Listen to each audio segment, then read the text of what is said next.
dinámica de la vida cristiana. El texto áureo o texto de memorización dice así, digámoslo todos juntos, ¿qué les parece? Porque no nos ha dado Dios espíritu de cobardía, sino de poder, de amor y de dominio propio. Segunda carta a Timoteo, capítulo 1, versículo 7. Porque no nos ha dado Dios espíritu de cobardía, sino de poder, amor y dominio propio. Segunda carta a Timoteo 1, 7. Excelentísimo. ¿Alguien lo aprendió de memoria? Sé que lo saben, ese verso lo saben. ¿Alguien se acuerda de ese versículo? Si no voy a usar la palabra de Pablo a Timoteo, te encarezco delante de Dios. ¿Qué me parece ese texto?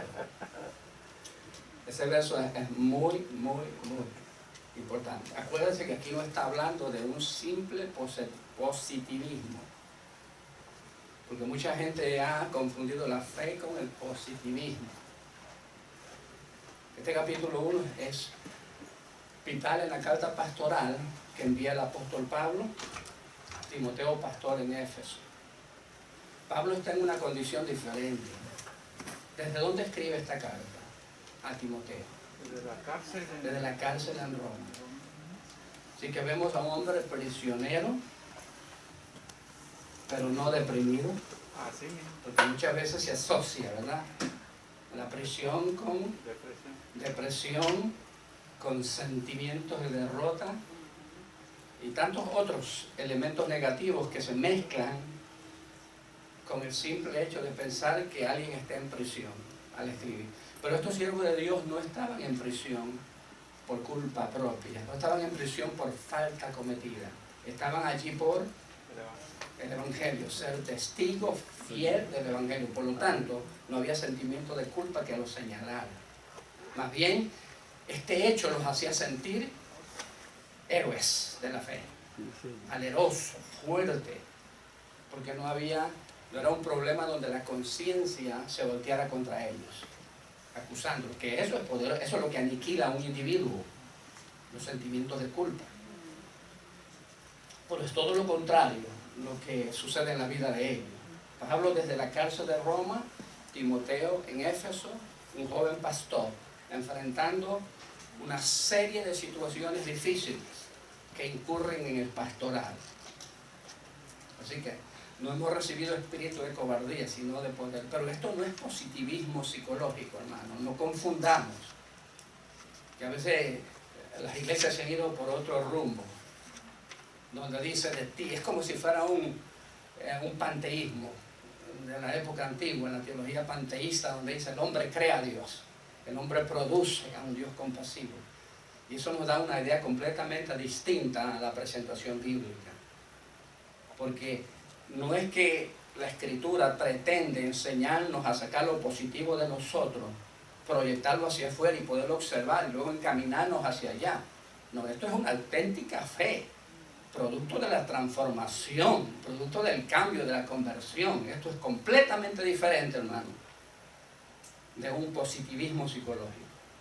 Pudiéramos decir que es una verdad, porque es muy diferente, como dice usted, una ilusión que nosotros queremos creer para proyectarla y que se vuelva realidad. La diferencia es que esto es una verdad, como dice Jesús. Yo soy la verdad y es lo que Él nos está revelando. Exactamente. Y esa verdad tiene principios a seguir, procedimientos a seguir. Excelente, me gusta. Mano, Marquito. ¿Esto puede ser parte del don del Espíritu Santo manifestado en Sí, yo lo creo. Aunque ustedes notan en ese versículo, notan que la palabra espíritu está escrito con qué letra al principio. En el español nosotros sabemos que los nombres propios y los títulos están escritos con, aunque estén en medio de la oración, están escritos con mayúsculas, pero vemos que están escritos aquí con minúsculas. Muchos versados en la Escritura piensan que ese verso debe estar escrito en mayúsculas, porque se cree que está ahí refiriéndose al fruto del Espíritu, como dice Marquito. Yo tiendo a pensar lo mismo. Yo tiendo a pensar lo mismo. ¿Han notado el versículo, verdad? Dice, porque no nos ha dado Dios espíritu, y la palabra espíritu, ¿verdad, pastor? Debería estar escrita. Debería estar, yo lo porque pienso se igual. refiere a la persona del Espíritu Santo. Se refiere al fruto del Espíritu Santo. Yo lo creo de igual forma. Aún más, el escritor del expositor hace esa referencia también, ¿verdad? Los que han leído. Quiero hacerle una pregunta un poco atrevida a ustedes. Ustedes leen el manual de la escuela dominicana. Testifíquemelo así, levantando la manita discretamente. ¿Sabe por qué yo le digo? Porque es bastante material. Nosotros no podemos cubrir todo ese material en 40 minutos. Y yo se lo aseguro a usted que aquí hay material en cada una de esas clases para un seminario completo. Sin exagerar, para un seminario completo. Porque es bastantísimas escrituras, bastante material, bastante temas importantes que surgen de 10 versículos. Por lo tanto, si usted lee, por ejemplo, solamente para sugerirle a usted algo, noten usted en la página siguiente, yo sé que todos tienen el libro El Maestro, noten usted en la página siguiente donde dice lecturas devocionales diarias, la mitad de las páginas siguientes. ¿Están mirando donde yo miro? Sí. Excelente, dice lecturas devocionales. Ustedes ven que para el lunes nos da una referencia, la vida cristiana demanda esfuerzo. Y eso es correctísimo. La vida cristiana demanda esfuerzo. ¿Cuántos están de acuerdo con eso? Claro que sí. La vida cristiana demanda esfuerzo personal. Demanda esfuerzo personal, ¿no? Porque a veces nosotros nos proyectamos y queremos que nuestra iglesia sea el número 1, pero con el esfuerzo de otro. Eso es fácil exigir. Ay, mi iglesia no hacen esto, ay, mi iglesia no es simpática, ay, mi iglesia... Sí, pero ¿y quién es que la pone simpática? Así que la vida cristiana es una vida de mucho esfuerzo. Y hay una referencia, ahí nos da cita bíblica, Josué 1:9. Y luego dice, para el martes, la vida cristiana demanda santidad. Y podemos hacer como hacen algunos cuando le dicen algo difícil. La vida cristiana demanda santidad. Pero no la santidad de los otros de la iglesia. ¿A qué se refiere aquí? A mi santidad. La vida cristiana demanda santidad, lo cual está hablando de mi santidad. Sé santo, dice Dios, porque yo soy santo. ¿Y para el miércoles qué tendríamos? La vida cristiana demanda renunciación. Esto es lo que hablábamos hace un momentito. Que para sentirnos cristianos de verdad, de veras, de verdad, hay que renunciar al yo. Al yo. Y eso incluye las emociones, eso incluye los sentimientos, porque mucha gente quiere seguir un cristianismo basado en emociones. Hoy no siento ir a la iglesia, por ejemplo. Y aún más nos atrevemos a decir, ay, es que el Señor me hace sentir eso. No sé si alguna vez usted ha oído cosas como esa. ¿Alguna vez ha oído cosas como esa? Será el Señor de las tinieblas. Será el Señor que nos...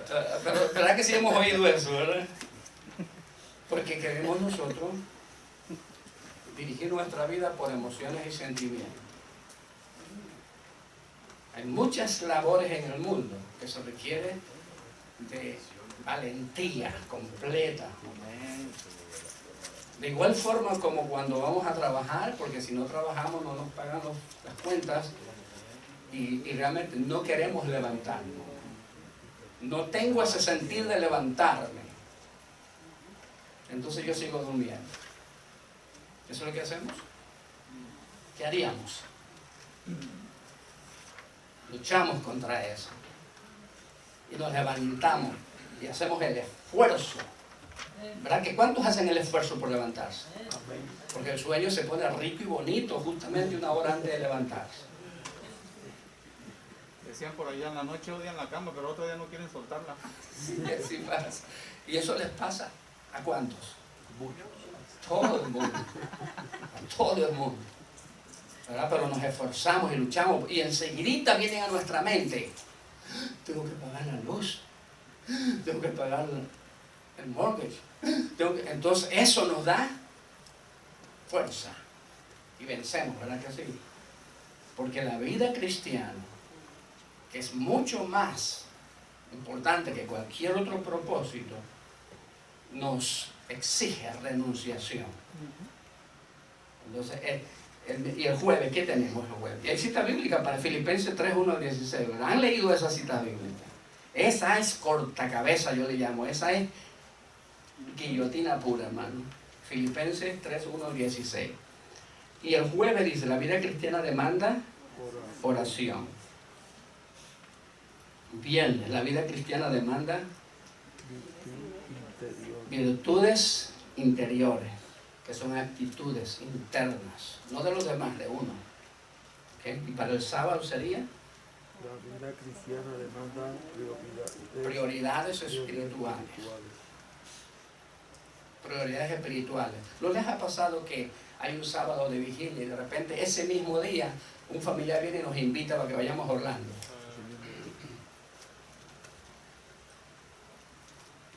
Y usted dice, el pastor no se va a enojar. Yo no creo que me pierda por un día que falta. Pero acordémonos de esto. La vida cristiana demanda prioridades espirituales. Prioridades.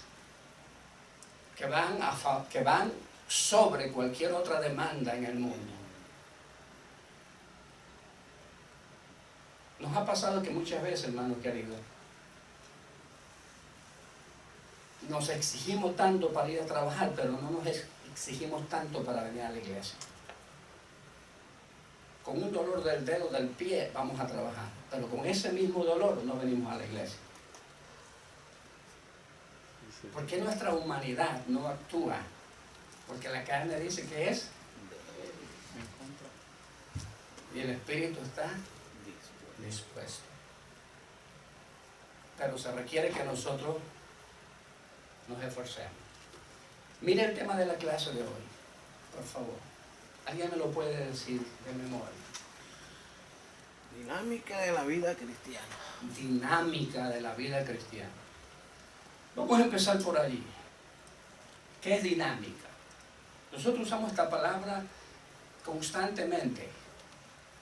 La dinámica de la clase, la dinámica que un maestro usa en una sala de clase, la dinámica en el trabajo, la dinámica de la vida. Fíjense, la dinámica de la vida cristiana. ¿Qué es dinámica? Si no entendemos eso, no entendemos el resto. ¿Qué es dinámica? Una acción. Dinámica es acción, Marquito. Excelente. Dinámica es acción. Otra palabra sinónima a acción es movimiento. Movimiento. La vida es movimiento. El universo está en movimiento. Todo se mueve. Todo se mueve. La dinámica tiene 3 leyes. La dinámica tiene 3 leyes. En una ocasión me acuerdo que hablé algo parecido a esto. Es la inercia. La inercia. La fuerza es la segunda ley. La inercia es la primera ley de la dinámica, la segunda ley es la fuerza y la tercera ley es causa y efecto. Causa y efecto. Si Cristo no hubiese muerto en la cruz, no hubiera habido salvación. Él es la causa, el efecto somos nosotros. Esas son las leyes de la dinámica. Por lo tanto, dinámica es todos los movimientos y las acciones que hacemos como cristianos. ¿Y qué es dinámica? Es todo lo que hacemos, lo que corresponde hacer como cristianos. Lo que debemos hacer, porque es la dinámica, si no lo hacemos. Por eso aquí en la clase se habla de lo que debemos hacer. Lo que Pablo le dice a Timoteo no es alternativo, es la dinámica. Es lo que debes hacer como verdadero cristiano. No es opcional. Porque si no lo hacemos, no vamos a experimentar y vamos a decir, eso no se ha cumplido en mí, por lo tanto, no estamos en la dinámica de la vida cristiana. Y eso la palabra lo constituye como pecado, porque saber hacer lo bueno y hacerlo es pecado. No está en la dinámica. No está en la dinámica. Por lo tanto, su vida no proyecta una vida cristiana, sino otra vida. porque no está en la dinámica de la vida cristiana, sino en otra dinámica. Porque cada asunto tiene su dinámica. El mundo tiene su dinámica. Hay gente que está en la dinámica del mundo con títulos cristianos. Tenemos que estar en la dinámica, en el movimiento, en la acción, en la causa y en el efecto, en las leyes, que es la dinámica cristiana. A mucha gente dice, oh, es que esa iglesia exige. No, es la dinámica de la cristiana la que exige.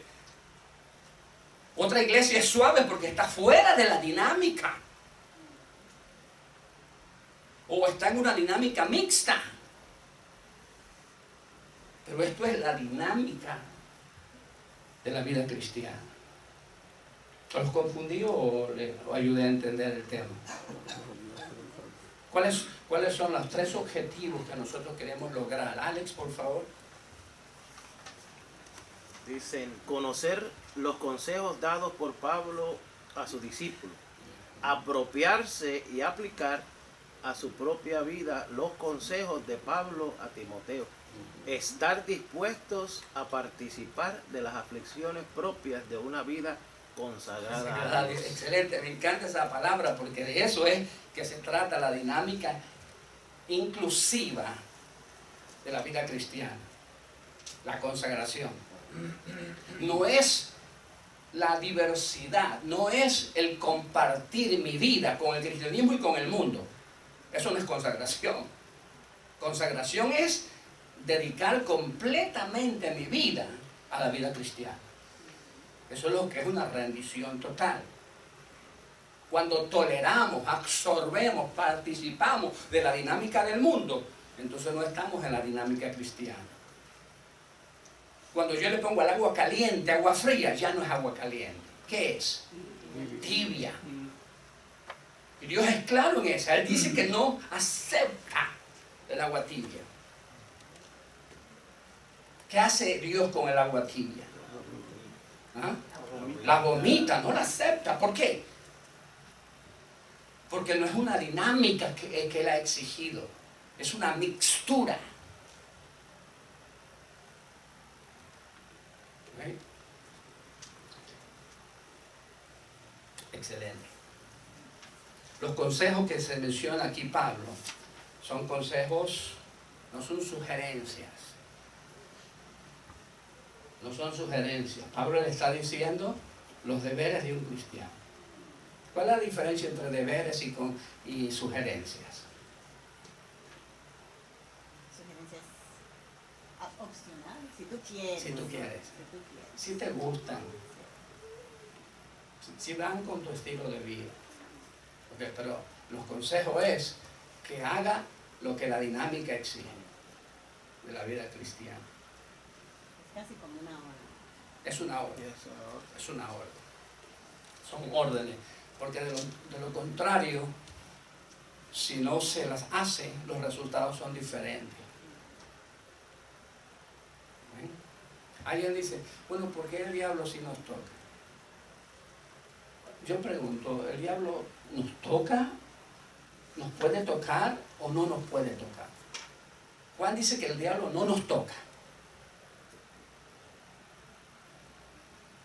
Entonces es más fácil meter el dedo o tocar el agua, en el agua que hierve o en el agua tibia.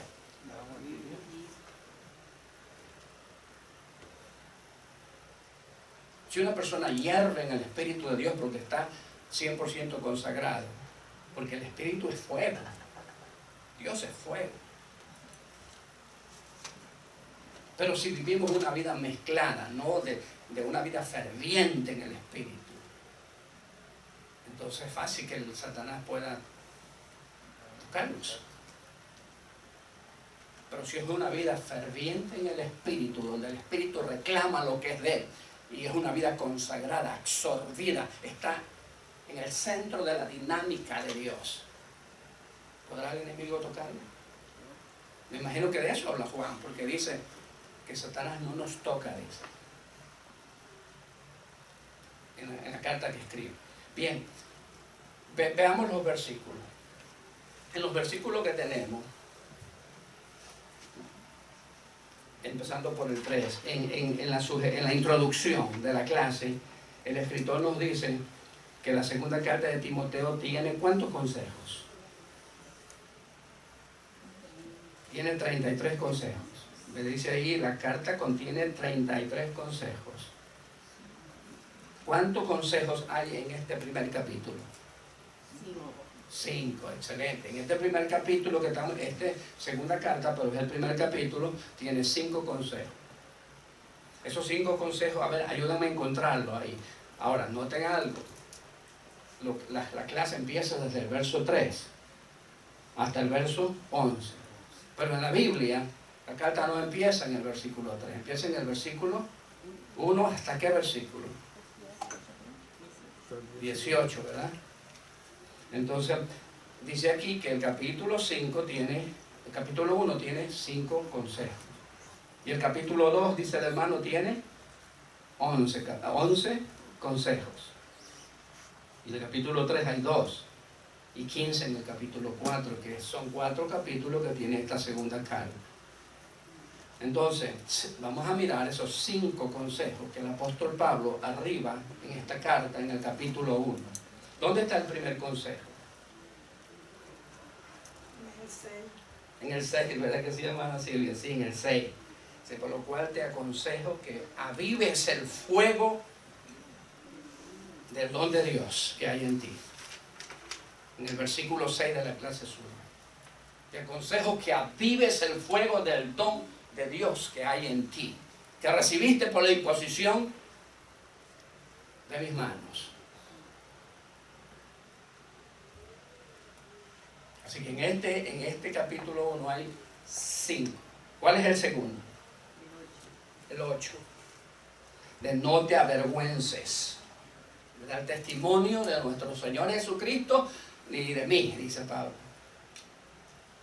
El segundo consejo es no te avergüences. ¿Y dónde está el tercero? Ahí mismo, ¿no? Participa de las aflicciones por el Evangelio. Ese es el tercero. Exactamente, en el mismo verso 8 dice, participa de las aflicciones. Yo quiero hacer notar a ustedes que Pablo no le está aconsejando masoquismo. No confundamos ser afligido, ser adolorido, ser herido, ser maltratado con masoquismo. ¿Qué es masoquismo? Dejarse hacer las cosas. A alguien que le gusta sufrir, que le gusta el dolor. No es esa la idea que tiene Pablo en su cabeza cuando le está hablando a Timoteo de que soporte las aflicciones. En el versículo, participa de las aflicciones por el Evangelio según el poder de Dios, no según tus gustos y emociones. Así que esto no es masoquismo, porque no le está diciendo que eso es parte de tus emociones, sino que esto es según el Evangelio. ¿Okay? Los veo calladitos, no me dicen nada. Estamos aprendiendo. Si está claro, ¿verdad? Si no está claro, ya interrúmpame, dígame, hermano. Sí, que muchas veces dice la gente, si Dios quiere, es porque Dios quiso. ¿Hasta qué punto se puede decir eso? Muchas veces, en mi opinión, Marquito, decimos eso sin pensar. Decimos como palabra aislada, si Dios quiere. Pretendemos vivir una vida inactiva. Pretendemos vivir no una dinámica, sino ser miembros inactivos y dejar que el viento haga todo lo que debemos hacer nosotros. Y entonces recurrimos a esa frase, si Dios quiere. Si pasó es porque Dios quiso. Cubriendo nuestra inactividad. Dios no quiere miembros inactivos. Dios quiere miembros activos, que su barrio sepa que usted es cristiano, que su barrio sepa cómo se llama usted. Porque la luz alumbra. La luz no se puede esconder. Y cuando usted lo ven, eso causa muchas cosas. Y eso es una ley de la dinámica. Volvemos a lo mismo, causa y efecto. Cuando la gente tenga un enfermo, acuérdate que te van a ir a buscar porque tú estás alumbrando. Él sabe que tú tienes algo que los va a ayudar. Cuando esto no ocurre es porque nuestra vida es una vida inactiva en la vida cristiana. Pero cuando estamos activos en la vida cristiana, alumbramos. Pero esto incurre en muchas cosas. Que nos señalen, porque son libros abiertos. Que nos elogien, correcto, pero también que nos señalen. Que digan palabras bonitas, pero que nos critiquen también. Porque todo es parte del mismo. Es una dinámica. Por eso él está hablando aquí, participa de las aflicciones. Una vida inactiva no participa de las aflicciones. El que se equivoca es el que actúa, el que hace un trabajo. El que no hace nada, ¿dónde se va a equivocar? La puerta quedó mal, sí, quedó mal, ¿verdad? Alguien la hizo, fulano la hizo. Pero criticamos al que la hizo, no al que no la hizo. No se critica al inactivo, se critica al activo. Claro que eso duele, por eso Pablo dice, participa de las aflicciones. Mantente activo, y lo va a decir, lo va a corroborar en muchos lugares. Mucha gente que ha dejado enfriar el don por las muchas críticas. Dice, no, ya yo no sirvo más a Dios. Porque se dejó gobernar, se dejó lastimar de las críticas. Pero eso le pasa al que hace algo, eso le pasa al dinámico. Eso le pasa al que trabaja. Nadie critica al que no hace nada.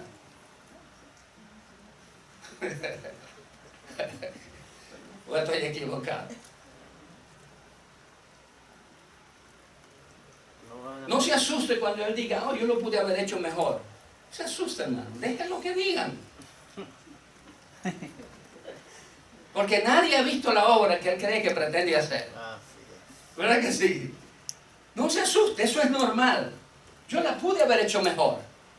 Pero resulta que usted lo hizo. Usted está en la dinámica del asunto. Por eso hay que ser valiente. Estuvo bueno, pero yo lo hubiera hecho de esta manera. Sí, muchas cosas. Okay. ¿Dónde está el cuarto consejo? Dice, pero que ahora ha sido manifestada en la aparición de nuestros... Esta es una explicación de lo que es el llamamiento. Okay. Si usted abre la Biblia, a ver, ¿dónde está su Biblia? A ver, abra la Biblia en el capítulo 1. Acuérdense que en esos 11 versículos no está todo. El 13, versículo 13. Ahí está el quinto consejo, porque dice que hay 5 consejos en el capítulo 1. Entonces en el 13 está el cuarto. Retén la forma de las sanas palabras que de mí oíste. La doctrina verdadera tiene una forma inigualable, inconfundible. La doctrina no tiene cualquier forma. La doctrina tiene una forma inconfundible. Hay gente que ve un signo así y dice, esto es Toyota. ¿Verdad que sí? Eso es Toyota. ¿Y cómo tú lo sabes? Mira el signo, hombre, el logotipo. Así mismo es el Evangelio. Cuando alguien ve a un cristiano, debe ser inconfundible. Porque la doctrina forma vidas. La doctrina forma vida, hermano. Por eso la Biblia exige que la doctrina debe ser inconfundible. La forma de las sanas palabras, la forma de la doctrina, como lo dice en otro versículo, retén, cuídala, consérvala, desarrollala, protégela, retén. La forma de las sanas palabras. Ese consejo es fantástico. ¿Y dónde está el quinto? 14. El 14, qué bueno. ¿Qué dice el 14? Guarda el buen depósito por el Espíritu Santo que mora en nosotros. ¿Qué es el buen depósito? Guarda el buen depósito. ¿A qué se refiere Pablo al decirle eso a Timoteo? Las obras que hace. ¿No? Según lo enseñado por su mamá y su abuela, ¿no? Sí, tiene que ver mucho con eso, pero digámoslo en una palabra menos complicada. ¿Cuál es el depósito? ¿Ah? Ese es el contenido de lo que va a guardar. Eso es lo que va a guardar dentro del buen depósito. Que lo atesore. ¿Ah? Que lo atesore. Ese es un tesoro. La verdad, la doctrina. ¿Qué? Corazón. El corazón tuyo. Lo dicen otros versículos, que el tesoro ha sido puesto en vaso de barro frágil. Ten cuidado, le dicen en la otra carta. ¿De quién? De ti mismo. De ti mismo. Por eso esta clase se torna una clase personal, donde Pablo está hablando de su vida y de la vida de Timoteo. Miren los primeros versículos. Él dice, él se identifica. Timoteo lo conoce. Timoteo conoce a Pablo. Pablo conoce a Timoteo. Lo conoce tanto que le llama mi hijo en la fe. Lo conoce tanto Timoteo que le llama padre en la fe. Ellos dos se conocen mucho.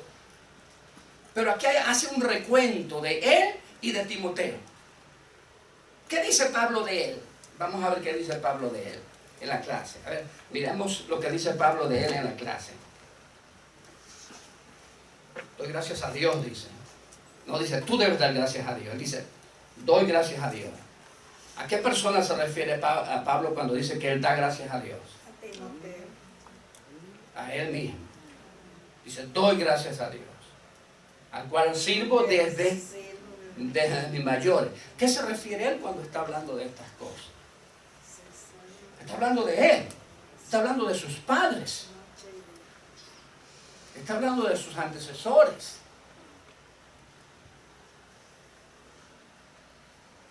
Nosotros somos producto de las generaciones pasadas, hermano. Y nosotros tenemos que tener cuidado porque nosotros estamos moldeando generaciones futuras. Ellos van a ser como nosotros los formamos. Nosotros somos como ellos nos formaron. Y si nos formaron mal, la gracia de Dios nos rectificó. La gracia de Dios nos rescató por misericordia. Amén. Porque si un padre mío se equivocó, yo me equivoqué, porque seguí su forma. Pero la misericordia de Dios, que es tan inmensa, me rescata de esa mala forma de vivir. Pero Pablo aquí hace algo bonito.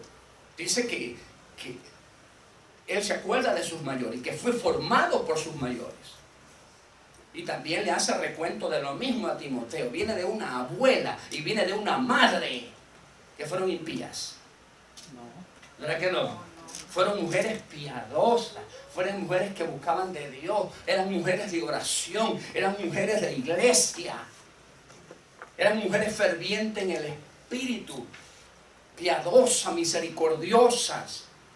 Y Timoteo nace en esa cuna, en eso, y dice, yo sé, yo conozco a tu abuela. ¿Cómo se llamaba su abuela? Loida. Y a tu mamá, yo la conozco. ¿Cómo se llama tu mamá? Eunice. Hasta les nombra sus nombres. Se conocen esos dos. Y Pablo le está diciendo de su vida que Timoteo la conoce, pero él en este momento se le está recordando. ¿Sabe por qué vienen esos momentos de recuerdo? Porque Pablo está cerca de qué, hermano. ¿Qué le va a pasar a Pablo? Muerto. Sí, él dice, estoy pronto a ser sacrificado. Es como la misma recomendación que está dando. Está cerca de su fin. Sí, David con Salomón. Pablo sabe que no va a fracasar Timoteo en Éfeso. Él sabe que no va a fracasar, porque viene de una cuna. Ha sido formado. Dice hermano que los niños son como el cemento fresco. Todo lo que cae ahí deja huella. Y lo que cae ahí es bueno, eso no se olvida. Forma vidas fuertes, forma vidas sólidas. Por ejemplo, Juan el Bautista viene de un padre sacerdote, de una madre consagrada, Elizabeth, escogidos por Dios. Producen un hijo como Juan el Bautista. ¿Qué dice Jesús de Juan el Bautista? Es un perezoso, es un ocioso. No habrá otro como... Es un problemática. ¿Qué dice? No habrá otro. No hay otro hombre profeta como este, de valor, escogido para un trabajo especialísimo, único en la historia humana. Pero viene de esos padres.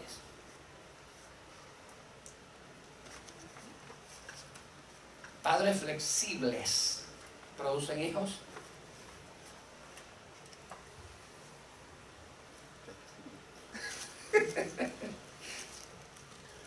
Dígalo Dígalo en voz baja, silencioso hacia adentro. Es bueno haber sido estricto.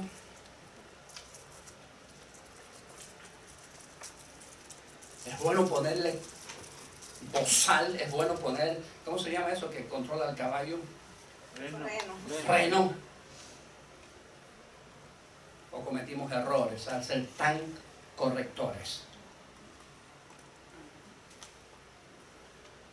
Yo pienso que hay que corregir. Yo pienso igual, hermano. Yo también. ¿Ah? Yo también. Sí.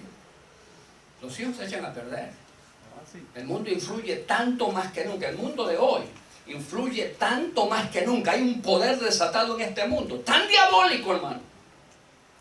Tan diabólico en todas sus esferas.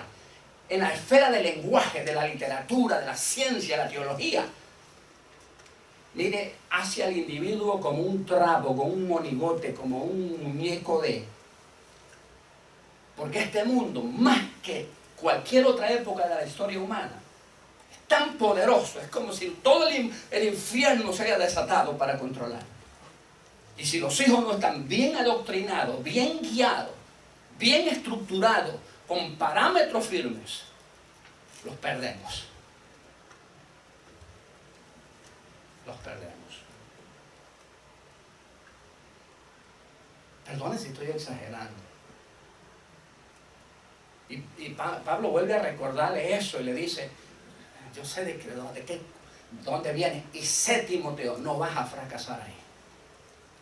No vas a fracasar en Éfeso. Es que las buenas raíces que sostienen al árbol, por más fuerte que sea la tormenta, hermano. Tenemos que estructurar raíces poderosas en la vida de la juventud, de la gente. Porque vientos vendrán, hermano, unos más fuertes que otros. Y si esas vidas no están bien sólidas, en todo el sentido de la palabra, el mundo los sacudirá, se los llevará, serán víctimas. Y Pablo le recuerda y le dice, Dios no nos ha dado espíritu de cobardía, sino de poder, de amor y de dominio propio. De amor. Justo a veces hasta en la misma iglesia se escasea el amor. Es por eso que surgen divisiones. Justamente la división es producto del amor que se escasea por haberse multiplicado la maldad. Y la maldad entra y la maldad cautiva, persuade, envuelve, abraza, sostiene. Y eso a veces produce divisiones. Cuando no arrancamos todas esas enemistades de nuestra vida. Por eso el capítulo 3 es poderoso.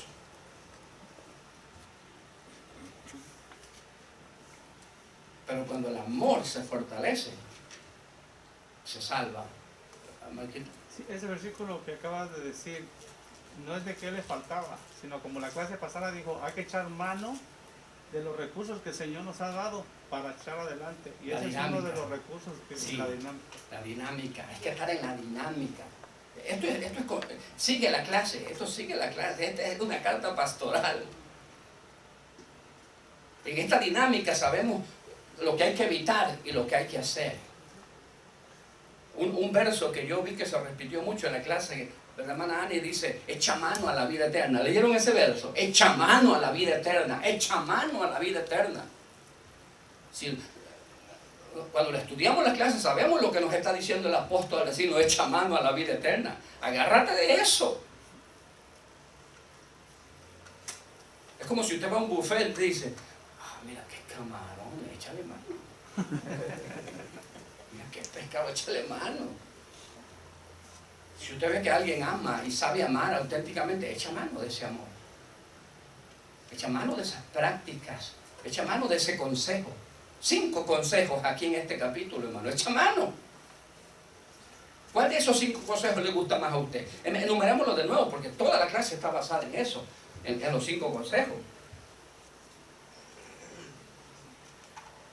Aviva el fuego del don de Dios que está en ti. No te avergüences de dar testimonio. quiero detenerme, voy a irme solo un poquito en cada uno de ellos, un poquito. Avives el fuego del don de Dios que está en ti. Todos los que estamos en esta sala entendemos lo que Pablo le está diciendo a Timoteo. El doctor Calderón, si es él y escribió esto, ¿qué quiere decir con te aconsejo? Él da otra palabra sinónima a este término. ¿Cuál es la palabra que él sugiere? Insto. ¿Qué? Insto. Puede ser, pero él usa una palabra aquí en la explicación de la clase. Dice, te aconsejo quiere decir, te recuerdo. Te recuerdo. Ahora yo les aconsejo a ustedes, please, por favor, vean la clase 10 minutos por lo menos, cada día. Y usted se va a nutrir muchísimo de esta clase. Te aconsejo, dice el escritor, que puedes decir directamente, te recuerdo. ¿Y qué es lo que te está recordando? Lo que dice el Evangelio, lo que dice la sana doctrina, porque en el versículo 14 hace referencia a la forma de las sanas palabras, que es la doctrina de Jesucristo. Entonces el consejo de él te hace recordar la doctrina de Jesucristo. No dichos humanos, sino la doctrina de Jesucristo. Porque esto no es una moda que cambia. Si no, sería una moda. Eso es lo que pasa, que están tomando el evangelio como si fuera una moda. Tenemos que cambiar esto para que la juventud se atraiga, para que venga más gente. No, esto es igual desde el principio. El cielo, la tierra pasará, pero su palabra, ¿ves que dice? Mi evangelio no pasará. Esa dinámica no puede cambiar. No puede convertirse en una dinámica de hombre, sino la dinámica de Dios es escritural. Exactamente, es exactamente eso. El evangelio que hace 2000 años, el evangelio que Pablo practicó, ¿es el mismo que hoy estamos practicando? Sí. Debe ser. Sí. Debe ser. Debe ser el mismo. Así que Pablo quiere que Timoteo sea invariable en el uso de la doctrina. Invariable en el uso de la doctrina. Te aconsejo, te recuerdo estos parámetros, estas leyes, esta es la dinámica. Esto es lo que enseñó Jesús. Esto es lo que es el Evangelio de Cristo. Así que el término que se puede usar con la palabra consejo es te recuerdo.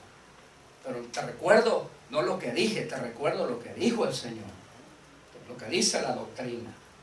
Y quizás le decía de que se acordara lo que le había dicho su mamá y su abuela, para que vea que no había un cambio, que era lo mismo. Lo que le había dicho la abuela es lo que yo te estoy refrescando ahora. No ha cambiado ni va a cambiar. Exactamente. Me gusta eso que estás diciendo. Amén. ¿Qué significa que avives el don de Dios que ha recibido? ¿Cuál es el don que ha recibido Timoteo, según esta clase? ¿Cuál es el don que ha recibido Timoteo? Porque le habla de un don, ¿verdad? ¿Será que se está refiriendo al don del Espíritu? ¿Se está refiriendo al don del ministerio? Al del Evangelio y al deber. Y a desear más dones, porque entre más dones mejor. La palabra don significa un regalo de Dios, ¿no? De Dios. Dice aquí en el verso 6 que avives el fuego del don de Dios que está en ti.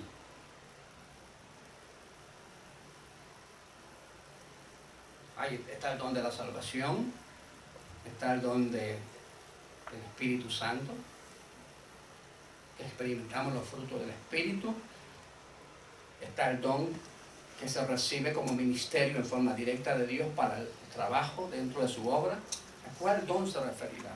Aquí. Pastor y maestro. Yo creo que se refiere a su ministerio. Su ministerio. Él ha sido llamado para ser profeta. Acordémonos en muchas partes del libro de los Hechos que dice que el Espíritu hablaba por un profeta y dice apártame a este y a este para la obra del ministerio, de la predicación, de lo que el Espíritu Santo quería en ese momento. Así que se refiere al trabajo. Se cree que Timoteo fue profeta, fue maestro y por supuesto usó esas cualidades para pastorear, para desarrollar un ministerio de pastorado, usando bien su llamamiento de maestro y de profeta. Entonces, que aviva. Pero, ¿qué él está recomendando cuando usa el término aviva el fuego? No te detengas. Continúa. Imagínense que alguien está cocinando. Y vamos a usar esa terminología que usa Pablo. Resulta que la comida no se está cocinando, está tomando más de lo debido. Y cuando miramos es que el fuego se está apagando. Ese fuego del altar hay que mantenerlo al pie. Entonces alguien dice, mira, aviva el fuego. Y entonces, ¿qué hace cuando esa persona le dice aviva el fuego? ¿Entiende lo que le está diciendo? Sí entiende. ¿Qué es lo que entiende cuando oye esa palabra de aviva el fuego? Está muy bajo. ¿Verdad? Que no está recibiendo mucha temperatura en las ollas y por lo tanto la comida se está retrasando. ¿Y qué hace esta persona? Empieza a poner más leña, ¿verdad? Más leña y empieza aún hasta soplar, ¿no? Si estamos hablando de un fogón, estamos en épocas antiguas todavía, y si es época moderna, lo que hace es subir, darle hacia la derecha, ¿verdad? Al botón, y uno ve que el flame sube, ¿no? Y entonces de repente mira la olla y empieza las piernitas ahí a moverse y a hacer, empieza a hervir más. Eso es avivar el fuego. Cuando se aviva el fuego, produce algo que no se estaba produciendo. Hay consecuencia cuando el fuego se está apagando. Hay consecuencia cuando el fuego se aviva. Todo individuo que recibe un ministerio tiene deber de mantenerlo vivo el fuego, vivo el ministerio. Usted no sirve, a mí no me importa lo que usted diga. Aviva el fuego. Es su deber, porque nadie podrá presentar excusa delante de Dios, decirle, Señor, es que yo lo dejé porque me criticaron tanto. Acuérdese que eso no es aceptable, porque es deber nuestro avivar el fuego. Es mantener nuestro ministerio activo, sea cual sea. Mantenga su ministerio activo porque su principal responsabilidad es ¿con quién? Con Dios. Avivar el fuego. Segundo, no te avergüences. Es justamente lo que pasa cuando un ministerio se está apagando. La gente siente vergüenza. Cuando la gente no siente vergüenza, ¿se acuerdan de los cultos al aire libre? Salíamos a las calles y en las esquinas estábamos aplaudiendo ahí. Y pasaban los amigos, los compañeros, y nos decían, mira, ha sido cristiano, ha sido aleluya. Y no nos importaba. Y se reían y no nos importaba, no nos hacían daño, porque el fuego estaba tan avivado que disipa el sentir de vergüenza. Pero cuando nos avergonzamos de Dios, de la iglesia, del evangelio, de aplaudir, de cantar, de saltar y de todas esas cosas, es evidencia que el fuego se está apagando. Es evidencia. Entonces la vergüenza, no te avergüences. Mire lo que le dice primero, aviva el fuego y le dice, no te avergüences del evangelio ni de mí.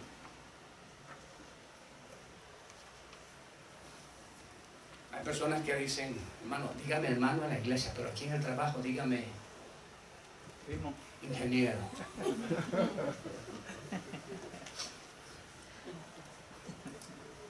Primo.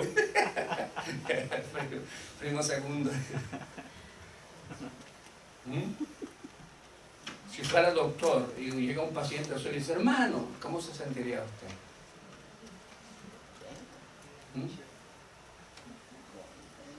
No te avergüences. En una ocasión Jesús dijo algo con respecto a esto. Dice, si tú te avergüenzas aquí en la tierra de mí, me harás feliz. Yo me avergonzaré también. Te voy a pagar igual. hermano Francis, usted cree que en los últimos tiempos, ¿verdad? Dice que el amor de muchos se enfriará. Eso puede ser una parte de no reflejar el don que el Señor puso en uno, porque la Biblia del Señor dice que cada don está hecho para crecimiento de la iglesia. Y muchas veces la iglesia no crece por un lado porque esa persona que está, o tiene que estar para crecer ese don en la iglesia, no lo tiene práctica, lo tiene apagado. Sí. Puede ser. Sí. Va más, aún más, Marquito, va más allá de eso. No solamente en el ministerio, en la vida personal como cristiano. Si sentimos vergüenza, eso es evidencia de que el fuego de Dios en nosotros se está apagando. Estamos contristando al Espíritu. Sí, es evidencia. Y eso es un sentir que no lo siente el vecino, lo siente al que le está pasando esa situación. Si alguien siente vergüenza, debe buscar el rostro de Dios de nuevo, debe arreglar su relación con Dios. Hay personas que logran superar mucho y vienen de un estrato humilde y luego se avergüenzan de sus padres, de que sus padres no son de alta alcurnia, de alta estrato social. No sé si alguna vez usted, si no lo ha visto, es mucho mejor que no lo haya visto, pero si alguna vez ha visto eso, es triste. Es triste. Eso es muy triste. El que la persona se avergüence de la condición humilde de sus padres. Nadie debe avergonzarse de eso. Si tiene un corazón sano acerca de Dios, nadie debe avergonzarse de eso. Y si se avergüenza, es signo vital que el orgullo lo está abrazando. La vanagloria de este mundo lo está abrazando bastante, lo está oprimiendo.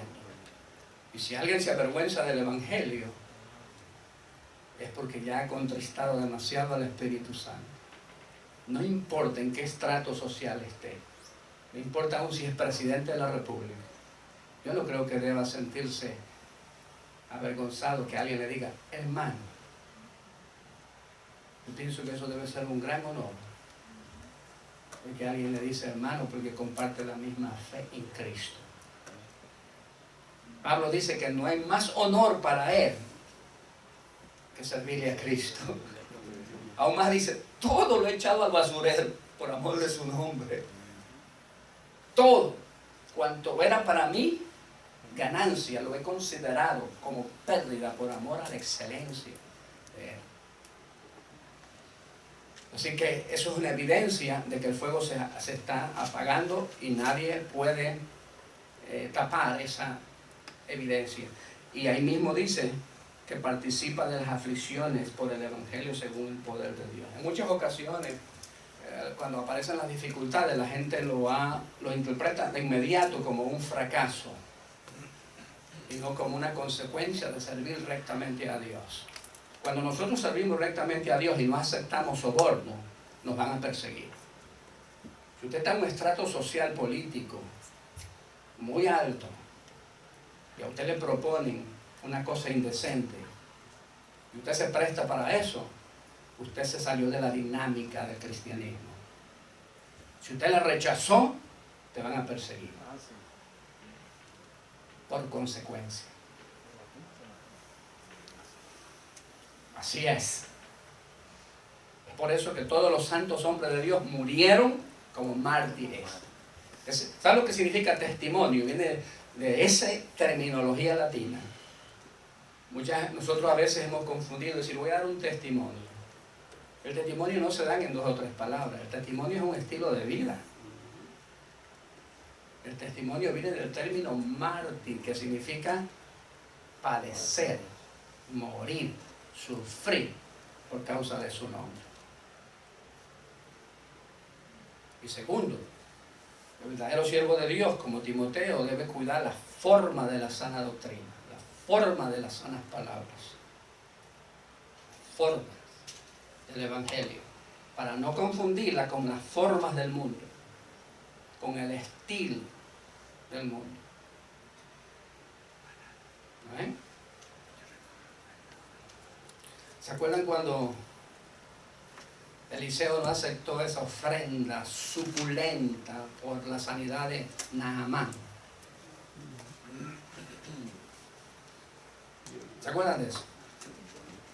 Pero alguien fue a buscarla cuando Eliseo dijo que no la quería. Eso es indecencia. Pero hoy en el mundo, por eso preguntamos al principio, ¿será el mismo evangelio que hace 2000 años?